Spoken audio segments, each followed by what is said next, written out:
नमस्ते विद्यार्थी मित्रों, कैसे हैं आप। आशा करता हूं कि आप सभी मजे में ही होंगे। विद्यार्थी मित्रों, आज के इस वीडियो में हम कक्षा 8 के विज्ञान विषय के चौथे अध्याय पदार्थ, धातु एवं अधातुओं के विषय में जानकारी प्राप्त करेंगे। विद्यार्थी मित्रों, पिछले वीडियो में हमने धातु तत्वों और अधातु तत्वों के कुछ रासायनिक गुणधर्मों के विषय में जानकारी प्राप्त की थी। इस वीडियो में हम धातु और अधातु तत्वों के कुछ और रासायनिक गुणधर्मों के विषय में जानकारी प्राप्त करेंगे।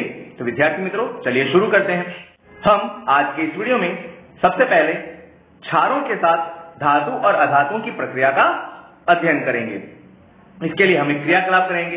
इसमें हमें करना क्या है, तो एक परख नली में सोडियम हाइड्रोक्साइड का ताजा बनाया हुआ विलयन लेना है। अब इस विलयन को आप कैसे बनाएंगे, तो सोडियम हाइड्रोक्साइड की 3 से 4 टिकिया को 5 ml जल में मिला करके उसे अच्छे से घोल लेना है, तो आपको ताजा विलयन बन जाएगा।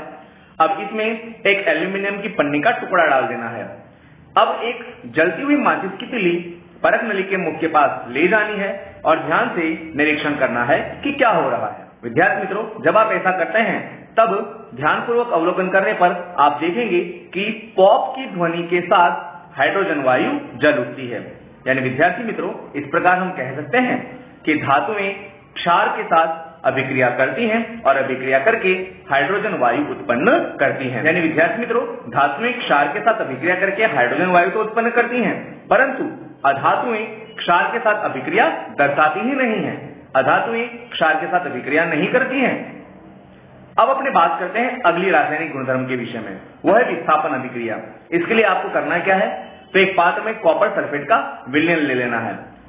इस विलयन को आप कैसे बना सकते हैं, तो थोड़े से कॉपर सल्फेट के क्रिस्टल को आप जल में डाल करके उसे अच्छे से घोल लीजिए, तो आपको कॉपर सल्फेट का विलयन तैयार हो जाएगा। कॉपर सल्फेट को नीला थोथा के नाम से भी जाना जाता है। इसका रंग बिल्कुल नीला कलर होता है। अब इस विलयन में जिंक धातु का एक छोटा सा टुकड़ा डाल देना है और थोड़ी देर के लिए इस रसायन को छोड़ देना है, और क्या होता है उसका आपको अवलोकन करना है। विद्यार्थी मित्रों, जब कुछ समय बाद आप इसका अवलोकन करेंगे तो आप पाएंगे कि जो आपने पात्र ले रखा था उसके अंदर कॉपर सल्फेट का नीला रंग धीरे धीरे अदृश्य हो जाता है और पात्र के तले में लाल रंग के चूर्ण जमा हो जाते हैं। विद्यार्थी मित्रों, यहाँ पर जब आप ध्यानपूर्वक अवलोकन करें तो देखेंगे कि कॉपर सल्फेट का जो नीला रंग था वो धीरे धीरे अदृश्य होने लग जाता है और पात्र के तले में लाल रंग की छींटे, दाने देखने को मिल जाते हैं। अब आपके मन में ऐसा प्रश्न उठ रहा होगा कि ऐसा क्यों होता है, तो विद्यार्थी मित्रों, ऐसा होने का कारण यह है कि जिंक कॉपर से अत्यधिक अभिक्रियाशील धातु है, अतः वह कॉपर का कॉपर सल्फेट में से विस्थापन कर देती है और जिंक सल्फेट का निर्माण कर देती है। इसीलिए जो कॉपर विस्थापित हुआ है वह पात्र के तलिए में लाल रंग की धातु के दाने के रूप में देखने को मिलता है। यदि विद्यार्थी मित्रों हम इस अभिक्रिया को उल्टा कर दें, यानी जिंक सल्फेट के विलयन को लेकर के उसमें अगर हम कॉपर के टुकड़ों को डालें तो क्या होगा, चलिए हम इस क्रियाकलाप को करके अध्ययन करते हैं। आप जब ऐसा करते हैं तब आप पाएंगे कि पात्र में कोई अभिक्रिया नहीं होती है। ऐसा क्यों होता है, तो विद्यार्थी मित्रों, ऐसा होने का कारण यह है कि कॉपर या जिंक से कम अभिक्रियाशील है और कम अभिक्रियाशील होने के कारण वह जिंक का विस्थापन नहीं कर सकता, अतः यह अभिक्रिया नहीं हो पाती। यानी यहाँ पर एक बात आपको जान लेना जरूरी है कि यह विस्थापन की प्रक्रिया अधिक अभिक्रियाशील धातुएं कम अभिक्रियाशील धातुओं के संयोजन या रसायन के साथ में ही करती हैं।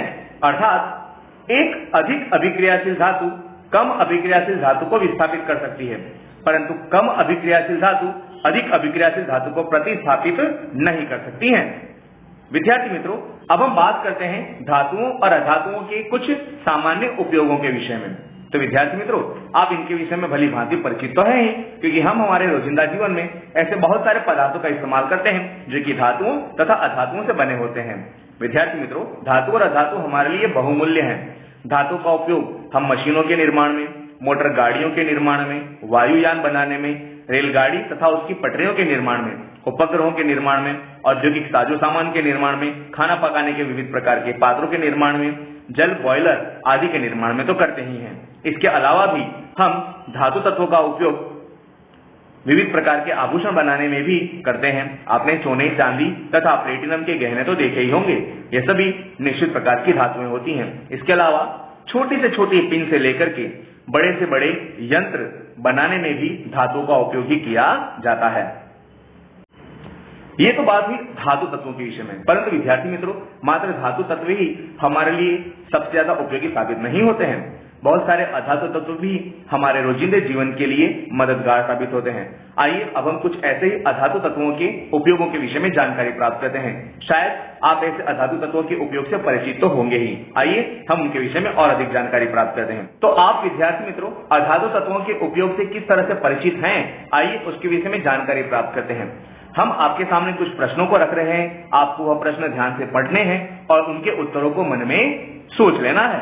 विद्यार्थी मित्रों सबसे पहला प्रश्न, वह अधातु तत्व जो हमारे जीवन के लिए आवश्यक है और जिसे सभी सजीव श्वसन के रूप में उपयोग में लेते हैं, बताइए वो कौन सी है? बिल्कुल सही, आपने सही पहचाना, वह अधातु तत्व है ऑक्सीजन। दूसरा, वह अधातु जिसका उपयोग उर्वरक में पौधों की वृद्धि के लिए किया जाता है, पहचानिए, वे है फास्फोरस, नाइट्रोजन तथा पोटेशियम। अगला बात करते हैं वह अधातु तत्व जिसका उपयोग जल शुद्धिकरण के लिए किया जाता है। जब कभी भी वर्षा ऋतु आती है तब हेल्थ वर्कर हमारे घरों में आकर के उस अधातु तत्व की गोलियां लेके जाते हैं, जिसका उपयोग हम पानी में डालने के लिए करते हैं, जिससे हमारा पानी शुद्ध हो जाता है। बिल्कुल सही, आपने सही पहचाना, वह है क्लोरीन। अगला है अधातु तत्व जिसका बैंगनी रंग का विलयन एंटीबायोटिक के रूप में घावों पर लगाया जाता है। विद्यार्थी मित्रों वह पोटेशियम परमैंगनेट होता है।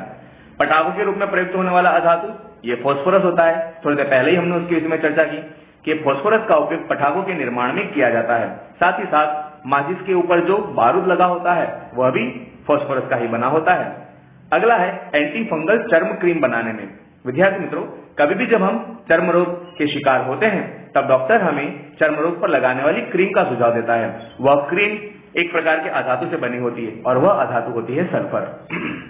तो विद्यार्थी मित्रों इस वीडियो में हमने विविध धातु और अधातु तत्वों के रासायनिक गुणधर्मों के विषय में चर्चा की। साथ ही साथ हमने धातु और अधातु तत्वों के कुछ उपयोगों की भी चर्चा की। तो विद्यार्थी मित्रों आज के इस वीडियो को हम यहीं पे स्टॉप करेंगे।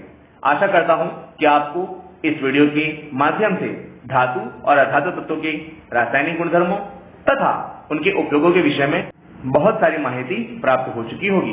तो विद्यार्थी मित्रों आप इस वीडियो को अपने अन्य मित्रों को भी शेयर करें ताकि वे भी इसे देख करके और अधिक ज्ञान प्राप्त कर सकें। हमारे चैनल को सब्सक्राइब जरूर करें ताकि जब भी हम कोई नई वीडियो अपलोड करें आपको उसका नोटिफिकेशन तुरंत मिल जाए और आप उसे देख सकें।